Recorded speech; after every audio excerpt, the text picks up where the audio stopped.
In this video, we are going to learn how to prepare statement of financial position when there are incomplete records. Now, in paper, it is generally asked for, let's say, 5 to 8 marks.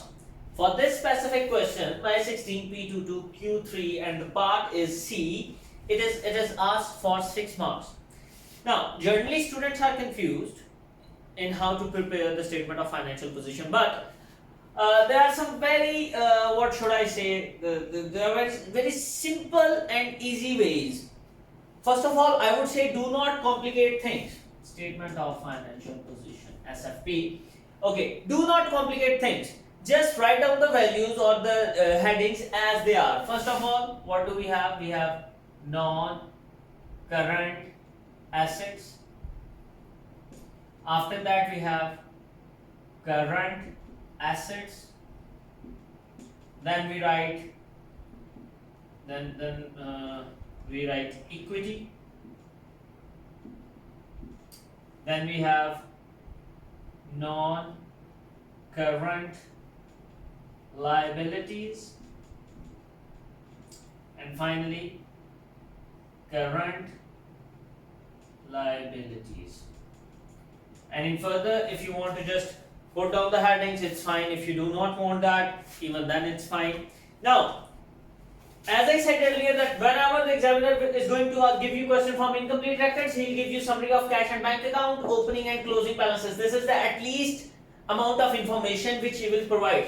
Now, statement of financial position is generally on the closing date, so I am going to focus on closing balances. You see, these are the balances, and I am going to focus on these closing balances. The balances on 31st March 2016. Now, equipment, it is my non-current assets. Equipment, the value is 10,500. That's it, 10,500. I do not need to write any accumulated depreciation, any cost if the question is not asking for, or if the question has not given you that. Do not, get your mind worried with such things.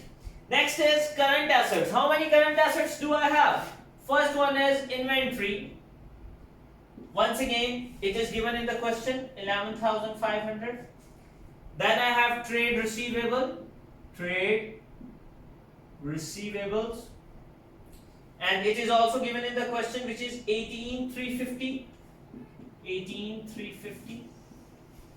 Then I have rent prepaid, and it is also given in the question, rent prepaid, which is 700. Now generally what do we have next is, it's bank, but the bank is question mark. Now bank will be found with the help of a working. Now what is that working we'll do by the end of in the later half. Next, equity. In equity, what do I have? I have opening capital, which is given. What is that? That is 35,000. Then I have to add profit, and if it is loss, I am going to subtract it. What was my profit? My profit for the year was 7,100. It was 7,100.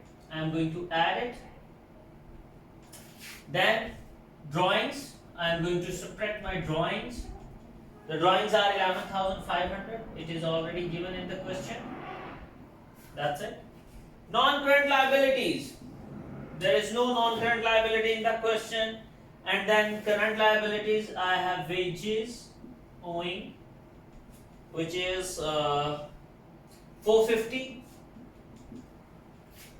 Out of 6, even if I leave my question right over here in this such a raw form, I will somehow manage to get 3 marks from the examiner.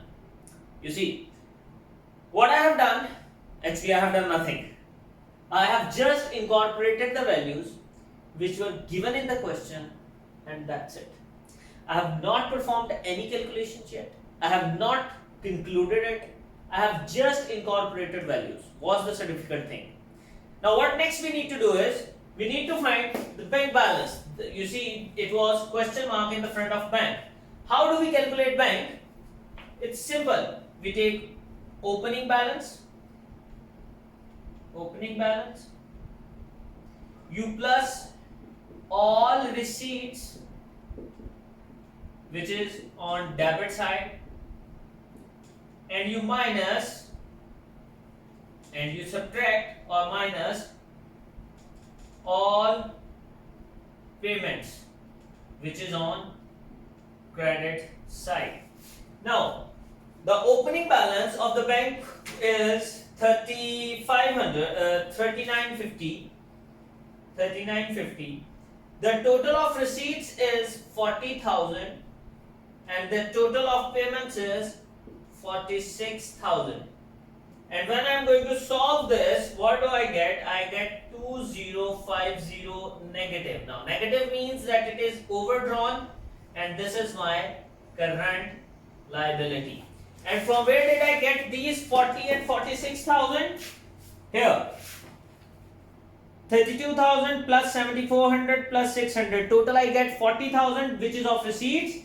And here it is payments. 29,000, 2,500 plus 8,000 plus 6,500 are the total payments. So now what I am going to do is I am going to simply mention bank at 2050. I am going to do the calculations, the simple maths. 30,550 and the total of these is 41,050 closed.